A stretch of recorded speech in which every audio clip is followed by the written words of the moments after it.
Hello and welcome to Shadow Mountain Publishing. We are here live today, this afternoon, with Michaelbrent Collings, who is an internationally best-selling author of many, many books, but he is also the author of Grimworld, which is a brand new series that is coming from Shadow Mountain any day now, literally next week. So we're really excited we've got him on with us. We're going to be chatting about Grimworld and Michaelbrent Collings for the next 30 minutes or so. So we hope that you join us and that you can learn a little bit more about this book. I have my copy here, Michaelbrent. Do you have a copy? I do. It's sitting right there, and it's on my desktop and that desktop, and yeah, it's everywhere, man. This has like been my whole life for the last couple of months. And for some reason, we wore the same clothes today, Michaelbrent. Well, I gotta be honest. It's because I have a spy cam in your closet, and I don't see anything inappropriate. I just want to know what you're wearing day by day, so I can match it. Because you have such good fashion sense. And we're wearing like the really awesome Grimworld t-shirts. And I have to say, there's something on the back which I'm like trying to turn around without my chair. Yeah, like how do you do that? You need like somebody else to come into this frame right now with a mirror. That's right. There's on the back, and so we're going to have t-shirts. We've got an event at the Logan Deseret Books. If you're in the Logan area, please join us. Show up. And they are nice t-shirts too. Like they are well made and stuff. You get t-shirts that are swag, and I'm like, oh, this is awesome. I can wear it once, and then I don't know, put it in the bathroom to dry my hands with a couple times because it's like basically a paper towel. But these are. My wife was like, these are nice. You'll wear these for a while. Do you wash your hair with it, Michaelbrent? Do you use it to dry your hair? Yeah. I dry my hair aggressively, and that's actually what happened. So don't. Yeah, the only reason I know that you're not doing that, but I have people in my vicinity that like to use t-shirts instead of towels, and they say they're better. Really? So yeah, so there's another use for the Grimworld t-shirt. If you have one, you can use it. I just get squeegees from the auto place. I just That's awesome. So that we will have t-shirts at that event. The first 50 people, I think, maybe everyone that comes, we'll give you all a free t-shirt. But that would be awesome. T-shirt, and then you can have the same clothes as us. So then you can join in. So we just have fun, Michaelbrent and I. Every time we chat, we have a lot of fun. So we're just gonna let's start this off, I guess. Do you want to share a little bit about you and who you are? Yeah, sure. For people who don't know me, first of all, it's funny because I say, you go, I'm an author, and they go, oh, I don't know who you are. Like there's like, I don't know, there's at least several dozen people on the planet, so I don't expect everybody to know who I am. I certainly don't know who everybody else is. But if you don't know me, my name is Michaelbrent Collings. First of all, my first name is Michaelbrent. That's real. That's a thing. I'm an internationally best-selling author. I've written over 50 books. I've been a finalist for Dragon Award and a Bram Stoker Award a couple times, and all sorts of good stuff like that. And I'm a screenwriter, so I've written some amazing screenplays that through the magic of Hollywood became movies. But I had a lot of fun doing that as well. And this is it. This is my job. I just kind of sit here. My wife comes in every once in a while to be like, did you put pants on today? Did you feed yourself today?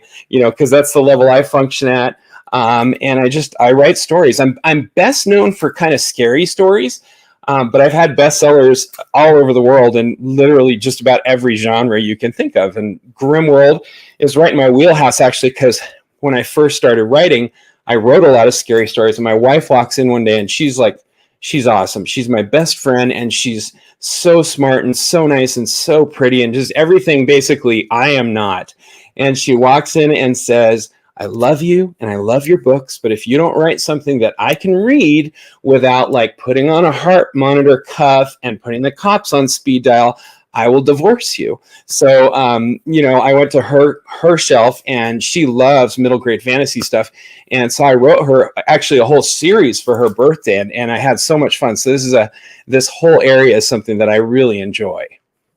Love it. So there you go. You've got a little bit on the background of Michaelbrent. If you go look him up on Amazon, there is a lot of thriller/horror books under his belt, which like you have won a lot of awards and things for, which is really awesome. Well done. But we do have this Grimworld middle grade fantasy book that you've written, and so I guess we have to thank Mrs. Collings for sure for sure that we have this project, and we're really excited about it. And this is the first of, we hope, many books we'll talk about that a little bit later. So here's the question then, Michaelbrent. Yes. Have you always been writing from the day of, I don't know, graduation from college? Oh, I've been writing since before that. My dad was he was the creative writing director for a university. So like, I tell people my dad brought home this box one day, and I'm talking 3 years old. I learned to read and write very young. And at 3 years old, I think it was around there, he brought home this box and opens it up, and it was an electric typewriter. And he said, "You can use this. It's from work. They don't need it anymore." And I probably have the same reaction most kids today would have if they're like, "Here's your new PS5," or "I just bought you the top iPhone." I was like all over that thing and like hitting the keys and just had so much fun. So like I grew up in a house where writing and reading weren't just sort of background noise. They were the whole enchilada. My dad was he was the organist for our church congregation, and he would, do his organ playing, and then he'd sit down behind the organ during the talks and stuff, because he's mostly deaf, so he couldn't even hear most of what he was playing, but he couldn't hear the talks. So I can remember sitting there up in the pulpit with my dad, watching him write poetry or write a short story, or, he'd be back there with a legal pad writing, because he couldn't hear the talks. And then, my mom, who was usually the chorister, would nod to him, and he'd go and get up and play the next song. So that was like how we grew up, it was everywhere. Yeah. That's awesome. What a cool story. And I actually I remember the typewriter days. I kind of miss the typewriter days. I don't miss having to slide the little, oh my gosh, the carriage return. Well, even like the little paper, the whiteout paper that you'd put behind, and you'd up to try and there was no delete key. It was just like it was backspace and then hit the same letter with white ink. It was ridiculous. The things we did, but great memories. That's awesome. Totally. So you've done so many, I don't know, 50 books as an indie author. What brought you to Shadow Mountain? I'm pretty sure it wasn't me and my great clothing taste. No, but I got to admit, that is what put it over the top. They approached me and they're like, we have $7 million check for you. And I was like, I don't know. And they said, "Here's Amy." I was like, oh, I won in on that outfit. No, I've been friends with one of the editors there is named Lisa Mangum. And she and I don't know if it was our very first, but it was one of our first panels at a writing conference that either of us had done. So I had my dad, like I say, he's a creative writing director, so he had all these books there and he was signing and stuff, and then I had my one book on the side, but I was on panels and Lisa was on some, and we just hit it off. And afterwards I said, "Oh, you said some great things," and she was very kind and said, "You did too," even though I highly doubt that. But we hung out and we talked, and we've been friends through the years. And so recently, Shadow Mountain reached out to me and were like, "We want to do something with you." And we kind of talked about, at least every couple of years would say, "We should do something together." And I'd go, "We should do something together." And then it never happens, because that's like how plans are made in the United States. And then I guess 2 years ago, Lisa said, "I want you to talk to Chris," who's one of the head honchos at Shadow Mountain, because she's now an important person there, because her career had moved up. And we had a chat, and I pitched this idea. I wrote one page about this world that was kind of a fairy tale world, that was the Grimm fairy tales with a bit of a twist. And they just were like, "We love this," and picked it up immediately. And we've been working on it since then. So it's been very different from my process as an indie for over a decade, where it was like a committee of me. And then my wife, like I say, she walked in, make sure I fed, clothed, and bathed myself. And then I would read all my books to her so that she could be quality control. She'd be like, "Well, that didn't work." But other than that, I'm like Gollum in my little cave here all the time. And this is the first time I'm out interacting with people. It's terrifying, but it's been really fun, and everybody's been nice at Shadow Mountain. It's just been a delightful process. That's awesome. Glad to hear it. So let's talk about the book.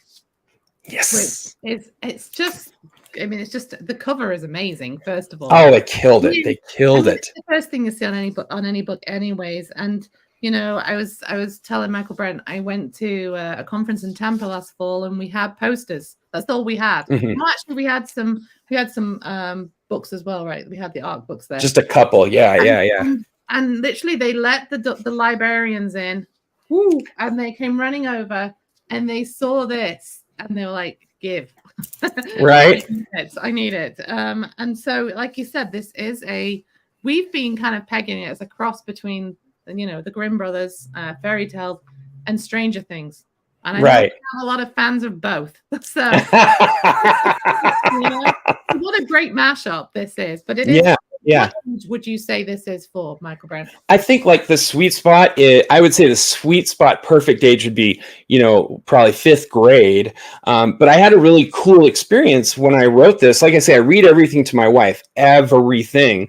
And she'll like do bills or fold laundry or something. That's how I can tell if I'm doing a good job. If she's really into what she's doing, I'm like, this book isn't working yet. And if she just puts it down and listens, I'm like, oh, I've got it. This is it, So for the first time with Grimworld, I sat down all my kids and my wife and read the whole book to all of them. So my youngest at the time was 8 years old, all the way up to my 20-year-old, almost adult kid, and my wife. And I was kind of worried about it because it's one thing to read a book to your spouse, but it's another to tell your 8-year-old kid, like, hey, can you sit still for 14 hours?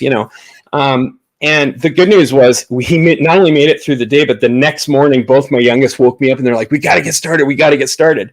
So it was just a fantastic thing. So long story short, I used to be a lawyer and now I'm a writer, so I don't know how to speak concisely. But it's prime audience would be 5th grade, but really I write things for little kids and all the way through adults. Because I remember being the dad having to read things my children loved. And I was like, kill me now, because they were just so not fun to read, and these are the things you do as a parent. But every time I read or write a younger book for young adults or for middle grade, I make sure it's got stuff the parents will enjoy too.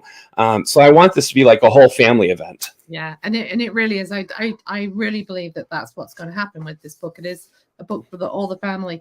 There is a few illustrations inside. I was just flipping through to see, what there was on the interior, but there's at least one that I can see. Yeah, there's like 6 actually. I think there's about 6 of them. I'm just blind. Yeah. What I really love about this is there's also a reading guide and discussion questions at the back. Which is cool. And if you're out there and you're a school teacher, we also have a teacher's guide for Grimworld, which is super, super cool. That I love. Are you going to give any spoilers about this or not really? No spoilers. I mean, the basic setup is there's these 2 twins who move to this town in Colorado because their parents get a job at this top secret think tank. And it's not a normal town. They think they're moving to not Colorado, Idaho. They think they're moving to this boring place. And it turns out like old people have jetpacks and they have laser fights in the sky every day. And, like police officers are robots. There are literally cop bots who do the traffic and issue tickets, and everything is super high tech to the point of like, how does this even work? And no one really knows, but it has something to do with this think tank. And things get weirder and weirder until one day, literally, Jake and Willow, the 2 mains, they're twins in the 5th grade, and their whole castle metamorphoses around them and their whole school rather metamorphoses around them and turns into a medieval castle on a beanstalk with a giant. And they discover they've been sent to Grimworld. They are literally the direct descendants of the original Brothers Grimm, who were, like these kids, Jake and Willow, Grim Walkers, which means they have the power to visit this very special place that happens when the fairy tale universe kind of overlaps with ours a little bit. And they just want to go home, of course, because like it's cool for 2 seconds until the giant comes after you. But then they find out their best friends have also been pulled in and have taken the place of Hansel and Gretel. And so they've got to go save their friends from the witch in the woods. And there's a lot more to it. We have happily ever after in our fairy tales, and they find out in Grimworld, literally part of the physics of the world is happy endings aren't allowed. The bad guy always wins. And so they have to figure out how to change not just one story ending, but like the fundamental basics of an entire universe kind of thing. So it's fantasy, but it has kind of some underpinnings of real STEM stuff.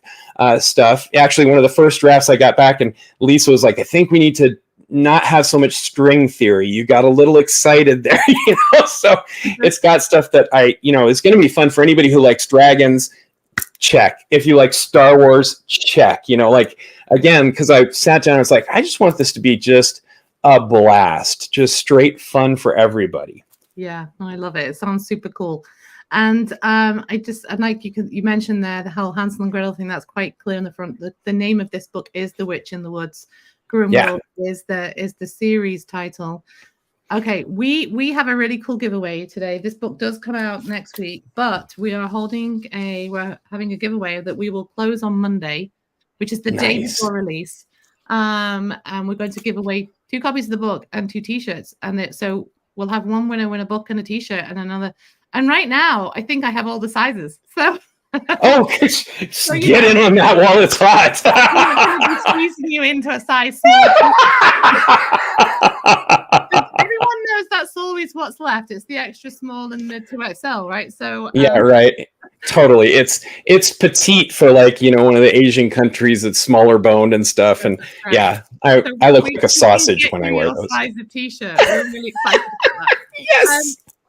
I have to say, I'm really excited for the release of this one, but here's what you have to do.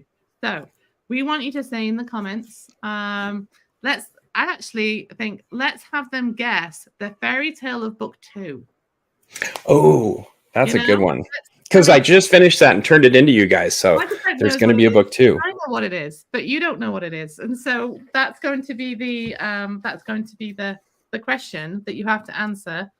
And it's going to be one of those things where people are guessing and they don't, I always feel like sometimes on these, somebody guesses and everyone goes, oh, that's the right answer. And everybody knows.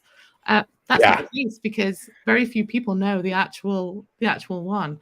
So no Collings family members. No, or Kearsley's. I have a cousin who shows up to these things and he knows all the answers because he's a cousin and also a huge fan. So every time I do like a Facebook Live on my page, he's like, I know the answers. And I finally had to go, no family, no extended family. And no Shadow Mountain family, which I actually don't know how many people at Shadow Mountain do know this. So maybe I'm just one of the exclusives. But I don't know. But I'm excited. I'm excited for book 2 just on the fairy tale that you've chosen. It sounds super cool. So anyway, this book is out next week. We're really glad that you joined us this March 5th. March 5th. Come see us in Logan on next Friday, the 8th. Not tomorrow. We won't be there tomorrow. But on Friday the 8th. It's a great store, great people. You can hang out, but we won't be there. Yeah, they're cool. And so be there on the 8th, and we'll see you then. So thanks for joining us. Have a good night.